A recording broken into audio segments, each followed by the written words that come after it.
Good evening, Brother Westy. Good evening, Michael. Thank you for the invite. Happy New Year. Happy New Year to you. Good evening, Brother Noel. Evening, Michael. Welcome to the show. Pleased to be here on my debut. So there's been a couple of interesting results on the weekend. To say the least. We'll start off with the Arsenal. I'll throw it out there.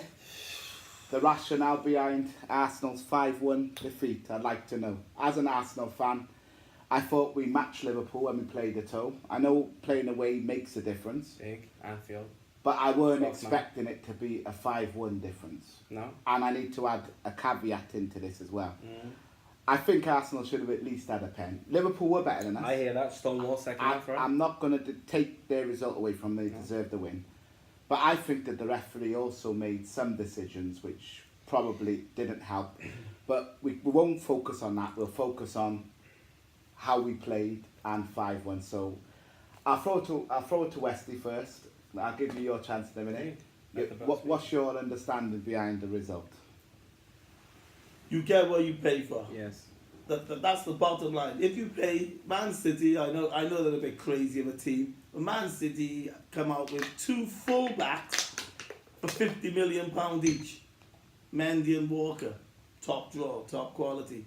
They must have bought about 3 or 4 centre-halves until they found the right combination. Again, for 40, 50 million. A lot of money. So they've made sure that they've shopped at the best shopper now. Their midfield, when you look at their midfield, they're top draw, top quality. I said at the beginning of the season, Arsenal are great going forward. No issues with them going forward. Beautiful. I rate Ramsey highly. Ozil's a bit of a passenger on harder games, but he has got like talent and ability. But okay.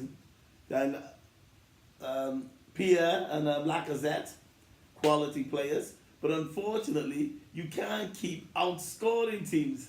And there's been a lot of games this season. If we sat down and analysed it, West Ham was for one. We were playing you off the park.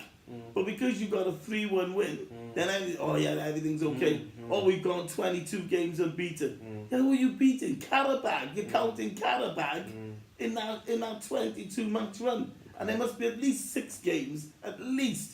Everton was another game. I sat here and watched it. Everton played you off the park. Skin of our teeth. And again, he doesn't come out angry as if we were very fortunate there. I need to do more. Or he would say to the fans, look, I'm doing the best I can. I got no money. There's no investment. You've seen what happened today. You're not stupid. We're not ready yet. No one's criticising Emery, or at least I'm not, because he's doing the best he can. With what he got. With what he got. You need money. This has started 3 or 4 years, 5 years ago. And would you say some of it stemmed from Wenger? The board, I blame the board, but Wenger was helping the board. I always used to think, Wenger used to think the money was his personal money, because he was so good at it, and he was so good at it 25 years ago. Give him 3 million and he'll get Vieira, or give him 7 million or whatever, you get Bergkamp, but you can't keep doing that anymore. Now, if you want to join the big boys, you're going to have to spend money. And the only good centre-halves out there, and your centre-halves are not good enough, they're not fit for purpose, not over the 38-game season. Correct. When I seen your buys in August, that's why I was happy to post it. They're not good enough for Arsenal. Yeah, they got good CVs like Lichtsteiner, but if he was that good, why would they be letting him go? Because he's at the end of his career. Leno's a decent keeper, but I wouldn't say he's better than... There's might be 5 or 6 German keepers in the Bundesliga who will also, because the Germans just produce good, solid keepers. They don't make too many errors or anything like that. Conveyor belt system of keepers. Yeah, they're very good.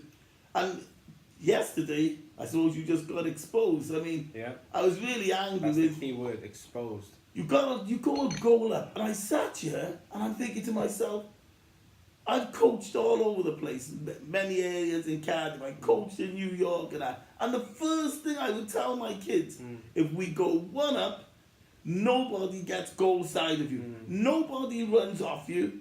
I don't want no pitter-patter, pretty football for 10 minutes. Shut the game down. Just, I don't care. Sit. You can play like Bolton, like Bradford, like any other, Wimbledon. I don't care. So you brought a big Sam back to the parks, basically. Yeah, if necessary. I mean, It's not even the Big Sam extent of sitting on it. It's more disciplined in terms of any team in Europe. You take a goal lead away from home, and you quieten the place down. You get the crowd to just nullify themselves, as well as the momentum in any Liverpool attacks. And before you know it, they'll fizzle out, and you can hit them on the counter and do as you please. Where do you think we went wrong yesterday? I mean, we took a lead, right? We Yeah. went downfield and we took a lead. We started brightly, but to let Liverpool do as they please in that manner, it's not really acceptable, is it? You know what Liverpool are about. They're going to pop it off. They're going to have fluid movement. The front three are going to interchange, and they're going to come at you with droves and droves and wave after wave of attack. The fullbacks are going to be bombing on. It's easy to say nullify them, and it's another thing to go and implement that in a real life game. Mm-hmm. But it's not what would I have done or what could we have done. It's the manner of the goals that we conceded. Look at the way that Firmino danced throughout the fence to make it 3-1. It was like playground stuff. I was quite appalled. Jinked one way, beat a 35 million centre back with a jink. Tucked inside the other one, that Socrates, what was he, 20 odd mil, whatever? overpriced both And of them. then just swept it in. Don't put the And then pressure on looking those at each guys. other. They're overpriced. Those guys. You just They're internationals, man. There was nobody else available, and then you're shopping at like a Greek centre half. Mm. I mean, to me, that says it all. You haven't gone out and got a Silva who plays for Brazil, or someone who plays for Belgium, so one of the top teams. Someone who they can't qualify for Europe, and you're scraping the barrel. If you bring in players like that, unfortunately, when you're up against Agueros and Salahs and Harry Kanes, you're taking a big chance on those players, because eventually it's going to tell. And you had a few injuries as well. And the other bad thing for Arsenal, unfortunately, your great memories. Your great memories. Because when you've had players like Bold, Keown, Adams, Campbell, Winterburn, Dixon. You know what I mean? Yeah. It's hard for you because you sat there, and I was like you. I'm thinking, oh, there's no way we could just walk past Campbell like that. No, But that's the way it goes. No, they're gone. They're not there. No way in the hell does that happen. You need to spend big. It was embarrassing. It was like banter stuff. You look at it and you're like, right, my mates are gonna absolutely destroy me online for this. And did they? I haven't checked my phone. I don't blame you. I don't think they will. Because if they know football, they know. They look at the team and they say, because I called 4-1. I said to my friend Dale Stewart, I said, Liverpool, he said, Arsenal could win this. I said, no way. No. They will get swamped, I said. 4-1. So when they took the lead, I wasn't like concerned or nothing because it was inevitable what was eventually going to transpire. Yeah, because they're not pragmatic. There doesn't seem to be anybody on the pitch. Torreira is like good, but there's no one on the pitch who can say, wow, we're in a lucky lead or a fortunate lead or we got our noses in front. If we can dig in here for 10 or 15 minutes, maybe put some doubt into their mind, maybe that invincible record could go. They've seen Man City drop points, they get a bit nervous, they get a bit edgy. You guys go and concede 2 goals in a minute.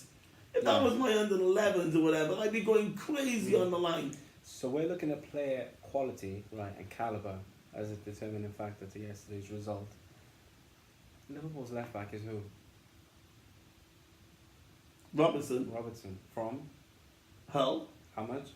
7 million.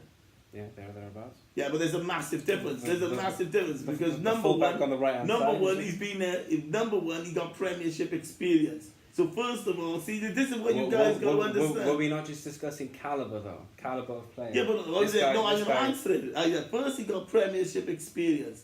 He played well for Hull, a team that got relegated. That's why he went to Liverpool. Mustafi for Valencia. Right? So he's young. That's another thing. So that means he's keen. That means he's enthusiastic. He's thinking, I want to make it. I want to get somewhere.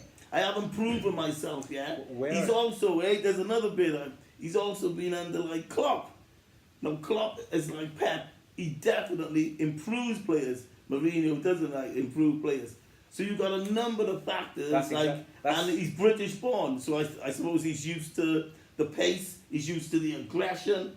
Mustafi come here from like Spain one, eh? Yeah. Where they go to pitter beautiful when you Barca. Pitter patter, slow, Via Italy as slow. So you went and got a guy for 35 million that plays at walking pace, and then expects him then to be able to play against someone like a Liverpool, and he's not really accomplished.